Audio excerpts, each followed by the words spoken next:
နေဝမီတဲ့ငါကအသက်60ပြည့်ပြင်ဆင်သွားတော့မယ်ရဟန်းဝတ်တော့မယ်ကွာငါလည်းစာလည်းသိတတ်တာမဟုတ်ဘူးဝတ်ပေါ်ဗျာလို့ခမည်းလဲဝန်တန်းဘွားမှာသူများမျက်ရည်ကြီးပေါက်ကြအောင်လုပ်ခဲ့တာတွေကများလှပြီပဲအပေတကားတစ်ချက်လောက်ပိတ်လည်းမနှဲပါဘူးပေါ့ငါရေးပေးကွာတဲ့ဘုန်းကြီးဖြစ်ပြီးတရားမဟောတိုင်းလည်းမဟုတ်သေးဘူးဆိုတော့ကျွန်တော်ကရေးပေးရတယ်တေဇသူနေမဘူသနာဝိဝေဇတ်တော်ကြီးဆက်ပွဲထဲမှာအမတန်ဟောလို့ကောင်းတာသူဝနသာမဇတ်ထုတ်ဗျအဲ့ဒါကျွန်တော်ရေးပေးထားမယ်ခင်ဗျအဲ့ဒါဘယ်နေရာဖြစ်ဖြစ်သုံးတဲ့တယ်ဗျာအေးတပုတ်လောက်တော့လုပ်ပေးပါအောင်ဆိုကျွန်တော်ရေးပေးရအေးမိကသမရမြေကမ်းပါမှာသမင်းပေါင်းချမ်းရမ်းလို့ဒုက္ကူလာနဲ့ပါရိကမိဘနှစ်ပါးဘယ်ဆိုင်သားညာဆိုင်သားနဲ့ဘောတတိတွေကူပြီးကျွေးလို့သမင်းနဲ့ရေခတ်ဆင်းမိဘတွေလှုပ်ကျွေးပြူရွှေအစင်းလို့ဝင်းပါလွန်းလို့သုဝဏရှံလို့မဲ့ဖះအလောင်းဆိုတော့လေကာယတန်သက်ကမေထုနာတန်ဝါဒပြုတ်ပြီးမွေးတဲ့ကလေးမဟုတ်ဘူးမေရောယသိမရဲ့ချက်တော်ကိုဖခင်ကလက်တော်နဲ့ရစ်ပြီးမွေးတန်တန်ရှင်းရှင်းမွေးတဲ့ရွှေအစင်းလို့ဝင်းပါတဲ့ကလေးသုဝဏရှံသုဝဏသာမပေါ့ဥချေရသိသဘောကြကျွန်တော်တို့ဒီခေတ်ဘုန်းကြီးတချို့ကသချင်းလေးပါလေးလည်းထည့်တယ်ဗျခင်ဗျားလည်းထည့်အောင်ကြောက်တော့ကြီးလုံးလို့တော့မရဘူးဒုက္ခလာနဲ့ပါရိကာတို့ဒုစုံနှလေးမွေးလျော်ခြင်းနဲ့တော်သူမီကျင့်ဝတ်တရားကိုအားထုတ်သည်ကာမဂုဏ်နှုတ်စလုံးညီညီမုံလာပါသည်ဆုံးပါကြသည်မေတော်မမီဝဲပဲနဲ့ချက်ပေါ်လက်တော်ရလို့တရေကြီးမိုက်တယ်အဲ့ဒါဆိုဟုတ်ပြီငါတက်ပစံအချင်းကျွန်တော်တရားသင်ပေးပါတယ်ဘုန်းကြီးလည်းတကယ်ဝတ်ပါတယ်တူမအလှမှာတူမကဖိတ်တယ်ဦးဇင်းကြီးဥချေတပြီးတော့မှအလှမှာ2နာရီတရားလာချိမြင့်မှာဖေဟာစွန်စားပြီးကြတဲ့ပြန်ကြက်ထားတာပထမဆုံးဒီတရားတတ်တာလည်းဒီတပုတ်2နာရီကျတော့ဟဲလိုက်မဟဲ့ဒါမှ12နာရီလောက်ကြာတော့အလှမန္တဘကအတန်ချက်ဆက်ကသချင်းတန်ကြားတယ်ဘိသိက်ဆရာကဘိသိက်ကိုသူ့ဝနဲ့ရှံကြိုသွင်းနှင့်ပထမတော့မသိသေးဘူးကျောင်းပရင်းပေါက်ကိုမတ်တရက်ပြီးနားထောင်တော့အေးမိကသမရမြေကံပါမှာသမင်းပေါင်း900ချမ်းရန်လို့ဒုက္ခလာနဲ့ပါရိကတို့မိဘ2ပါးဒုက္ခလာနဲ့ပါရိကာဆိုနာမည်ကတော့မမှားတော့ဘူးတော့ငါတရားတွေကဖြစ်လိမ့်မယ်ထင်တယ်ဆက်နာထောင်တော့ဘိသိက်ဆရာကဆက်ဆိုတယ်မေတော်မမီဝဲပဲနဲ့ချက်ပေါ်လက်တော်ရလို့တရေကြီးဟာမေတော်မမီဝဲပဲနဲ့ချက်ပေါ်လက်တော်ရတာတော့နှစ်ခုမရှိနိုင်ဘူးငါတရားဖြစ်လိမ့်မယ်ထင်ပါရဲ့ဆိုချွေးစီချွေးပေါက်တွေကြချက်ချင်းကောက်လို့လည်းမရဘူးနှစ်ချက်ကထိုးတော့မယ်2နာရီကျတော့လာပင့်တော့မန္တထဲလိုက်မင်းလန်းကနေရှောက်လာတာဒကမတွေခလုတ်တိုက်ပြီးဒကမတွေကြားထဲပြုတ်ကြထိုးပူပြီးတော့ပလင်ပေါ်တက်လက်ကင်ဘွားနဲ့လဖူးသုတ်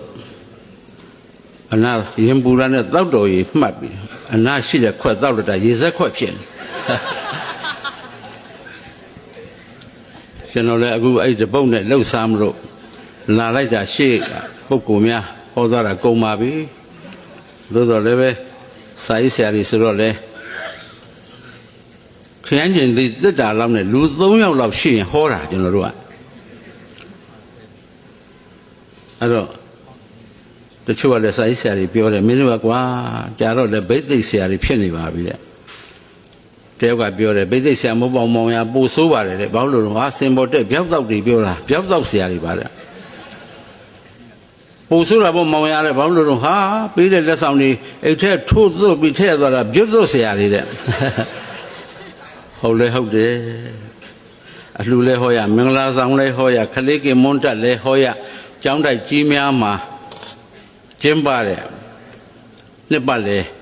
စင်ရရုရွှေရရုပွဲကြီးတွေမှာလဲဟောရစာကြည့်တိုက်ဖွင့်ပွဲတွေလဲဟောရ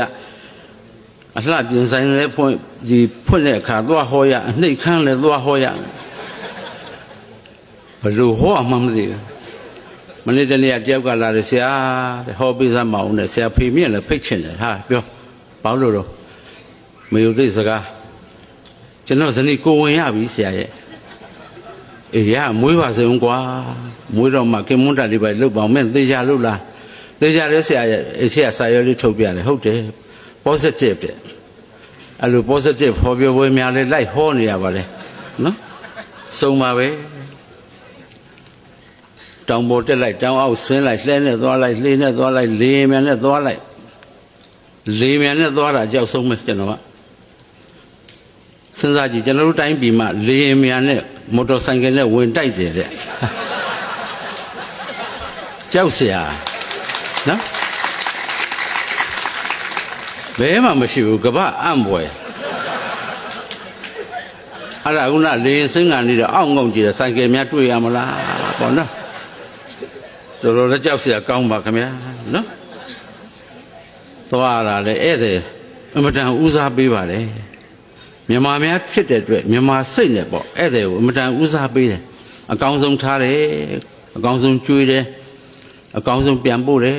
တော်လဲတော်ရောက်မြို့လဲမြို့အရောက်ပြီးခဲ့တဲ့ကဆရာဝန်သိန်းကဖုန်းလန်းဆက်တယ်နေဝမြေတဲ့ခြေဦးညွန်နဲ့ငါနဲ့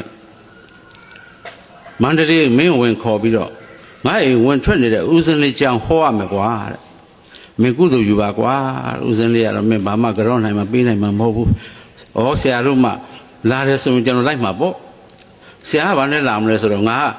အလှရှင်တယောက်ကဒီဦးစင်းလေးကိုကုသိုလ်ယူခြင်းလို့ငါတို့လာကြုံမယ်ပြီးမှမန္တလေးမင်းဝင်ခေါ်ပြီးတော့အနည်းဆုံးကားလမ်းထိလိုက်ပုံမယ်လို့ပြောတယ်ဟုတ်တယ်ကားပေါ်မှာဆရာဝန်သိန်းရောဦးစင်းလေးရောဆရာချိုးညိုရောပါတယ်ကျွန်တော်ဝင်ခေါ်ပြီးသွားပြီးလက်သုံးစီးရစောင့်အဲ့ကားလမ်းပြကနေလက်သုံးစီးစောင့်အထဲကို3 နာရီလောက်ဝင်ရပါတယ်3 နာရီလောက်ဝင်တော့ဆရာဝန်သိန်းလည်း80ကျော်ဆရာရတော်တော်ပင်မရှာဟိုရတော့ဥစ္စာရကလေးထဲမှာဂရင်လေး3 လုံးခင်းထားဆရာကပြောတယ်မင်းတို့ဘာမှပြနိုင်မှာမဟုတ်ဘူးတဲ့မင်းတို့ပြန်ရင်တနခါပင်သူကြောင်းထဲကတပည့်တပင်ခုတ်ပြီးမှဆိုတော့ဆရာကြီးခဏနားတော့ကျွန်တော်တနခါပင်သွားကြည့်နည်းတုတ်တာကိုကအရင်ကရင်လေး3 လုံးကလည်းသင်္ကန်းလေး3 တဲ့ခင်းထားတယ်ခေါင်းလေးတွေကလည်းမာ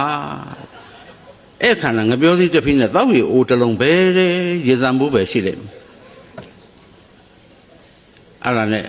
ကိုအထုပ်ကလေးကိုချဆရာဝန်တင်အဆုံးကဆရာချီဦးညိုကအလဲကကျွန်တော်ကဘေးကခဏနားပြီးအပြင်ထွက်ကျွန်တော်ကပြီးတော့မှအခန်းထဲပြန်ဝင်တော့ကျွန်တော်ကလေးမှာစာရေးထားတယ်ဥဖို့ထုံ86 နှစ်တဲ့ဟာမြတ်စွာဘုရားဒါဘာကလေးနေပါလိမ့်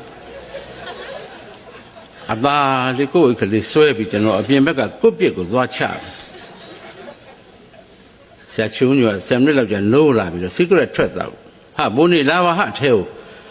အခုတို့လူကြီးတွေအထဲနေပါလို့ဒီနားကလေတဖြူဖြူလေးမဟုတ်လို့ကျွန်တော်ဒီနားပဲအိပ်ပရစေအကိုဘလို့ဖြစ်လာတယ်မောင်ရင်ကဘာညာနဲ့ပြောစိတ်ကလေးခြေထောက်နဲ့နင်းပြီးပြန်ဝင်သွား3 မိနစ်လောက်ကြာပြန်ထွက်လာတယ်နင်းလူလည်းမလုံးနဲ့တဲ့ငါသိပြီတဲ့နင်ကဥဖို့ထုံ86 နှစ်ငါကဒေါ်သုံ84 နှစ်ငါလည်းလာခဲ့မယ်ဆိုပြီးချုပ်လေးဆွဲလာတယ်ကျွန်တော်ကိုပြပေးဝင်ရယူလဲအကိုထွက်လာတာအကြောင်းမဟုတ်ဘူးအထက်ကကျွန်တော်တို့ဘိုးတော်ပဲနဲ့လုပ်ကြမှာဆရာကိုကျွန်တော်တို့ချစ်တော့ဘိုးတော်ခေါ်ဆရာချစ်ကပြောတယ်ဘိုးတော်ကတော့86 နှစ်ဆိုတော့မထူးတော့ပါဘူးဟာဦးစင်းလေးကအဲ့ဒါကိုတွေ့တော့ရွာသား2 ယောက်ခေါ်လာတယ်ကျွန်တော်တို့ကလည်းနှလုံးထုတ်သွားပြီနောက်နှလုံးပြန်သွင်းတယ်အမလေးတော်ပါလေရဲ့ပြီးတော့မှကျွန်တော်တို့စီပြေးလာပြီတခါချစ်နဲ့တခါနေတဲ့ကရင်နဲ့အဲ့ဒါများပြောရောပေါ့အဲ့ဒါမျိုးကရင်ကျုပ်တို့ကြောင့်14 လုံးရှိတာပါလားဟာစင်ញလိုက်တာဟောပြောပြီးတော့လက္ခဏာကြီး3 ပါးစင်ញင်ပြီးအဲ့ရတာတညာလုံးအိမ်မပြောဘူးကျုံရတာလေကမောက်ကမတွေ